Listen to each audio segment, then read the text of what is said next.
ರೈತರಿಗೆ ಪ್ರಗತಿ ಚಾನಲ್ಗೆ ಆತ್ಮೀಯವಾದಂಥ ಸ್ವಾಗತ. ಇಂದಿನ ಕರ್ನಾಟಕದ ಅಡಿಕೆಯ ರೇಟನ್ನು ನೋಡಿಕೊಂಡು ಬರೋಣ. ಇನ್ನು ಯಾರು ಹೊಸ ಚಾನಲ್ ನೋಡ್ತಾ ಇದ್ದರೆ ತಪ್ಪದೇ ಸಬ್ಸ್ಕ್ರೈಬ್ ಆಗಿ. ಇಂದು ಶಿವಮೊಗ್ಗದಲ್ಲಿ ರಾಶಿ ಅಡಿಕೆಯ ಬೆಲೆ ನೋಡುವುದಾದರೆ ಸರಾಸರಿ ಬಂದು ರೇಟ್ 1 ಕ್ವಿಂಟಲ್ಗೆ 49,000 ರೂಪಾಯಿವರೆಗೆ ಬೆಲೆಯನ್ನು ಹೊಂದಿದೆ. ಹಾಗೆ ಶಿವಮೊಗ್ಗದಲ್ಲಿ ಬೆಟ್ಟೆ ಅಡಿಕೆ ನೋಡೋದಾದರೆ 56,000 ರೂಪಾಯಿ 1 ಕ್ವಿಂಟಲ್ಗೆ ಬೆಲೆಯನ್ನು ಹೊಂದಿದೆ.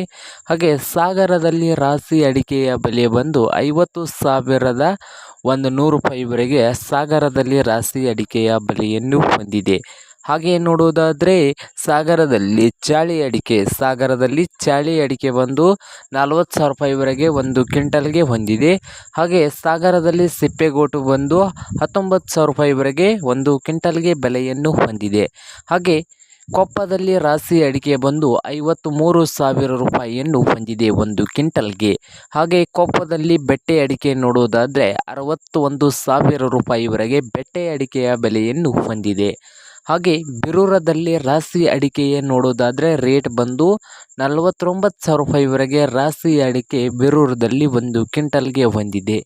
ಹಾಗೆ ತರೀಕೆರೆಯಲ್ಲಿ ರಾಶಿ ಅಡಿಕೆ ರೇಟ್ ಬಂದು 50,800 ರೂಪಾಯಿವರೆಗೆ ತರೀಕೆರೆಯಲ್ಲಿ ರಾಶಿ ಅಡಿಕೆಯ ಬೆಲೆಯನ್ನು ಹೊಂದಿದ್ದು, ಶಿಕಾರಿಪುರದಲ್ಲಿ ರಾಶಿ ಅಡಿಕೆ ಬಂದು 51,300 ರೂಪಾಯಿವರೆಗೆ ಬೆಲೆಯನ್ನು ಹೊಂದಿದೆ. ಸರಾಸರಿ ರೇಟು ಇದು ಸರಾಸರಿ ಬೆಲೆ. ಹಾಗೆ ಶೃಂಗೇರಿಯಲ್ಲಿ ನೋಡೋದಾದರೆ ರಾಶಿ ಅಡಿಕೆ ಬಂದು 50,000 ರೂಪಾಯಿವರೆಗೆ ಬೆಲೆಯನ್ನು ಹೊಂದಿದೆ 1 ಕ್ವಿಂಟಲ್ಗೆ ಸರಾಸರಿ ರೇಟ್ ಆಗಿದೆ.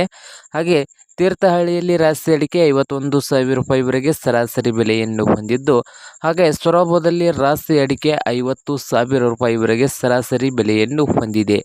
ಹಾಗೆ ಚನ್ನಗಿರಿಯಲ್ಲಿ ರಾಶಿ ಅಡಿಕೆ 50,000 ರೂಪಾಯಿವರೆಗೆ ಹೊಂದಿದ್ದು, ಕೊಪ್ಪದಲ್ಲಿ ಬೆಟ್ಟೆ ಅಡಿಕೆ ಬಂದು 60,800 ರೂಪಾಯಿವರೆಗೆ ಹೆಚ್ಚು ಮಾರಾಟವಾಗಿದ್ದಂದರೆ ಕೊಪ್ಪದಲ್ಲಿ ಬೆಟ್ಟೆ ಅಡಿಕೆ.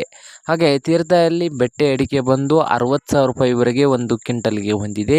ಹಾಗೆ ಜೈಪುರದಲ್ಲಿ ರಾಶಿ ಅಡಿಕೆ ಬಂದು 53,000 ರೂಪಾಯಿವರೆಗೆ ಬೆಲೆಯನ್ನು ಹೊಂದಿದೆ.